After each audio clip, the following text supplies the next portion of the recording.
So this is my review for the Yashica T4 Super D weatherproof version. The story behind this is I got it at a thrift store for $1. I paid $80 to fix it, and I sold it about a year later for $100. And I still regret that decision to this day. I may have bought some stupid lenses and stuff with that, but easily one of my favorite cameras. Probably the best point and shoot camera I've ever used. That's 35mm, and this is some of my work.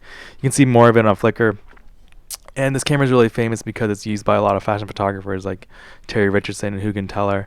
And the reason I think they use it is because it just takes such great shots. That lens on that camera is a 35-35 Zeiss. Really sharp, really good contrast, really great colors. And I love shooting with it. All my pictures came out amazing. Probably my best. Some of my best pictures are shot with this camera. And on top of that, the autofocus was amazing. So when I'm also using the Stylus Epic, and I used a lot of the older TFs, so the older Yashicas, and they don't even come close. So when I think about this camera, you're thinking about a time when the point and shoot 35mm SLR was probably in its best era, and this is easily one of the best of its time. So just maybe one of the best 35mm point shoots ever. You can see it's pretty simple. Open the lenses like that, and a lot of problems with them. You'll find them. It needs a repair. That needs to be repaired. Pretty simple top buttons, not too many settings. So it's kind of a bare bones camera. Not too many extras on the camera.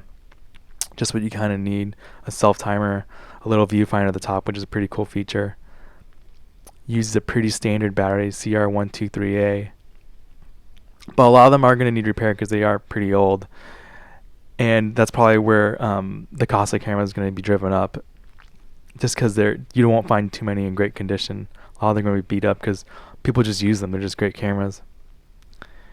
And so the price for this, I think if you find it in a store for less than 20 or anything, maybe even less than 50, I would pick it up. And if I had to rebuy it today, I'd easily play 100 to 150.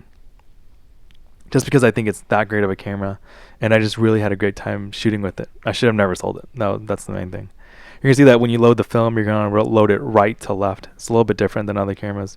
Usually left to right, and everything's with its automatic. So that's probably where a lot of the issues come in, and a lot of the mechanical issues. But even if you can find one that's a little bit broken and you need to do repairs, I think it's worth it. Hey, thanks.